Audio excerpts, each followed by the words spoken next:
Corporación Noticias. Seguimos a través de Corporación 97.3, nuestra frecuencia, nuestro dial, www.radiocorporacionloja.com, todas las plataformas digitales disponibles y quienes nos observan a través de Facebook como Radio Corporación de Loja.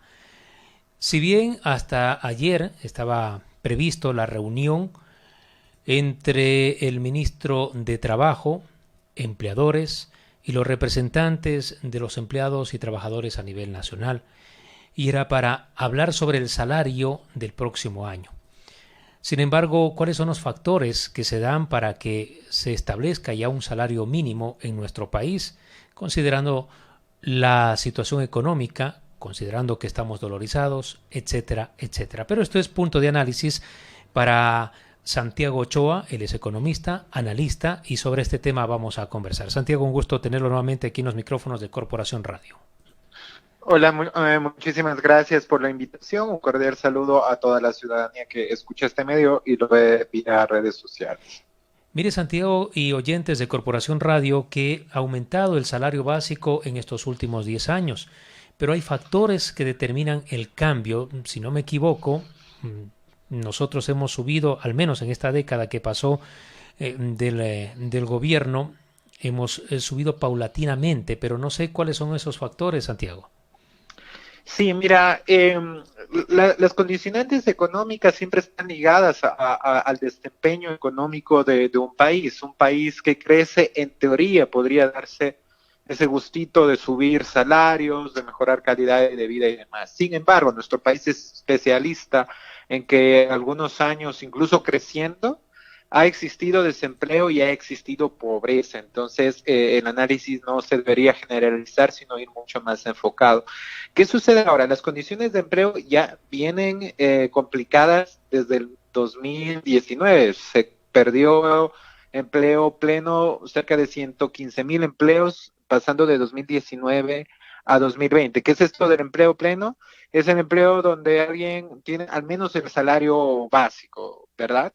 Entonces, para hacer un poco qué es lo que está pasando, para aterrizar en la pregunta, el año pasado decrecimos, ya la situación venía mal. Para este año, igual, la situación no iba a mejorar sin considerar todos los efectos de la pandemia y demás. Se suponía que posiblemente crezcamos 0,4%, aunque se mencionaba que iba a haber igual un decrecimiento del 5%. Hasta las últimas previsiones del Fondo Monetario Internacional, del Banco Mundial, incluso del Banco Central, todos coinciden en algo, en que hay un decrecimiento sumamente grande en el país, y los datos supuestamente más realistas hablan de un 11% de caída en el PIB. ¿Cuál es el problema de esto? Junto con la caída vienen problemas económicos mucho más grandes. En un mundo perfecto, subir el salario básico sería lo adecuado, lo correcto, lo que se debería hacer. Ahora la pregunta es cómo hacerlo con la situación que tenemos en realidad.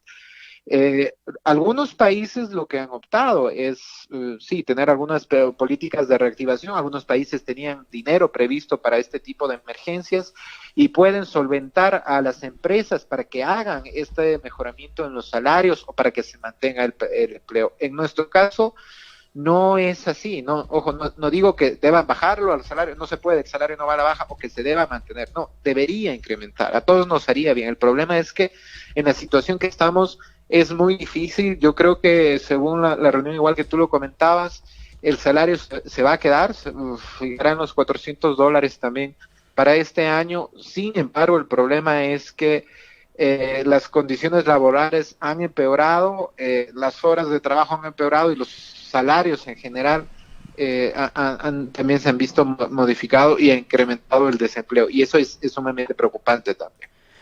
Bueno, hay algunas situaciones, como lo ha citado ya el economista Santiago Ochoa, referente al costo de vida. Se habla mucho del costo de la canasta familiar y de la canasta vital. Y es verdad, ningún sueldo va a alcanzar a esos gastos o esas necesidades dentro de la canasta básica especialmente. Pero ¿cuál va a ser la incidencia ya para este año 2021, cuando muchos ya no tienen sueldo fijo porque ya dejaron de trabajar? Por supuesto. Ya no son dependientes ni del sector público ni del sector privado. Pero esto no sea a la vista de ustedes y en el análisis ya profundo en la parte económica, ¿afectará una reactivación propia de la economía del país? Por supuesto, esto va a terminar afectando en realidad, y el problema es que todo va encadenado. Mira, la canasta básica, dependiendo del mes, ha sobrepasado los $720. Y para nuestra provincia, que al menos 10 de los 12 meses del año termina estando por arriba de $743. Es decir, hemos sido la mayor parte de meses, a excepción de 2, 4, en el mejor de los casos, en los últimos 3 años, no hemos sido la provincia más cara del país. Sin embargo, no somos la provincia que tenga los mejores ingresos o las mejores condiciones económicas.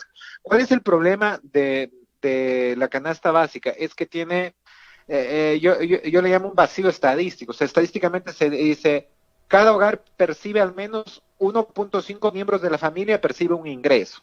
Sí, ustedes en promedio, no es que existe medio miembro, sino en promedio 1.5 miembros, perdón.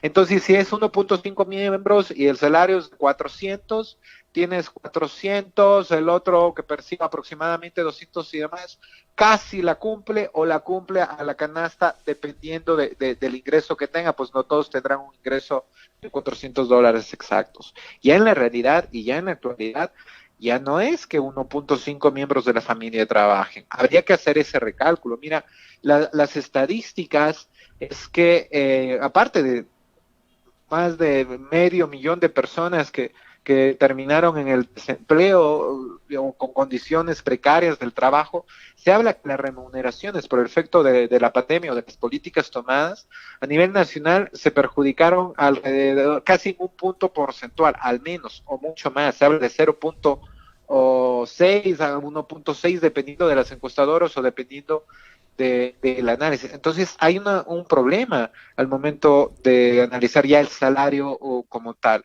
¿Qué va a pasar con la canasta? Nosotros tenemos otra vez un problema ahí en los análisis, y es que tenemos dolarización, y con dolarización la inflación no varía mucho, incluso solemos tener inflaciones negativas. Pero, ¿qué sucede ya en la práctica o en la realidad? Una minúscula variación en los precios termina afectando. Aparte que se habla mucho de los precios formales, pero lo que estamos viviendo es que no han habido muchos controles y los precios terminan disparándose de muchos bienes. Algunos, por tratar de vender, sí, bajan los precios, pero también bienes esenciales, necesarios, a veces medicamentos, a veces comida, entre otros, terminan siendo muy encarecidos y lastimosamente la situación no es de las más favorables para el próximo año, y hay dos vías de reactivación. Una es vía Estado. Dando créditos está bien, pero no solo dando créditos, puesto que si das créditos y las empresas producen y demás, pero no hay quien demande, igual las microempresas van a terminar perjudicando, yendo a la baja.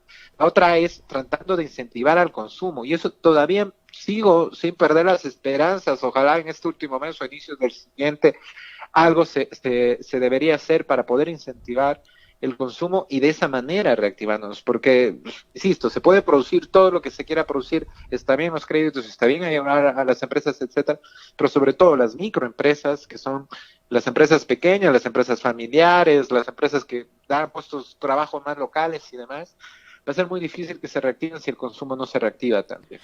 Hay otra situación en Santiago que sí sería importante darle a la comunidad. No olvidemos que el análisis que se desarrolla es de carácter técnico, económico, financiero, pero va de la mano con las políticas, ya desde la voluntad política que tenga un gobernante. Estamos en un escenario electoral, y a veces se hacen las comparaciones y se dice, por ejemplo, que en Ecuador es uno de los salarios más altos en América Latina, y es verdad, porque estamos dolarizados. $400 el salario. ¿Qué pasa en Perú? Está en $260 aproximadamente, y Colombia, si no me equivoco, debe estar por los... no llega ni a los 300. Sí. Entonces, ¿por qué se hace a nosotros más cara la vida si tenemos un salario más alto? Sí, mira, bueno, ahí van, son varios factores. Uno de ellos es que nosotros tenemos, se le llama tipo de cambio fijo o fijado, más bien, porque tenemos dolarización, y obviamente con dolarización, para mantenerla, lastimosamente, muchas veces vamos a tener que tener productos más caros. Se habla de salarios más grandes, pero el costo de vida acá también es mucho más grande. Por eso vemos la migración. vemos gente de nuestros países vecinos viniendo a tratar de trabajar acá, y es por la vía es por la dolarización. Tenemos sueldos, si tú guardas en el banco lo que tú tenías inicio del año, al fin del año termina siendo lo mismo.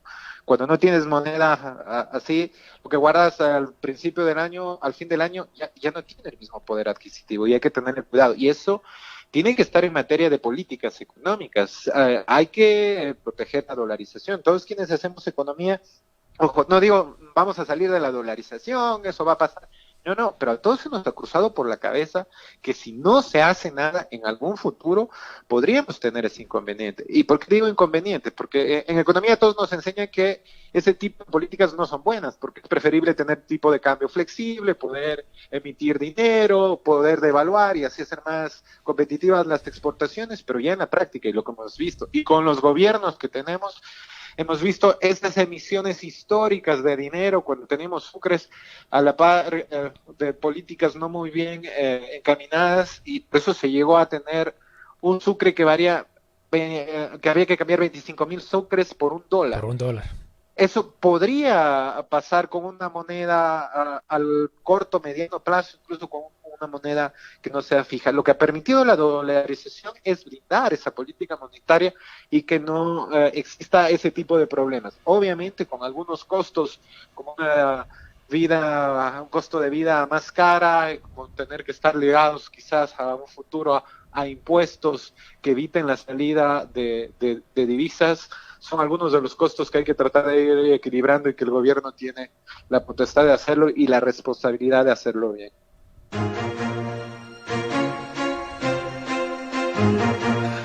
Queremos agradecer a Santiago Ochoa, él es analista económico, nos dio un panorama de lo que se está tejiendo en este momento en el Ministerio de Trabajo durante estos días y esta semana, saber qué va a ocurrir con ese tope o ese aumento en los salarios. Me decían y me escribieron aquí y dicen, oiga, ¿y qué pasa en Venezuela? 40 centavos de dólar americano es el salario mínimo mensual que vive ese país, como 400,000 bolívares.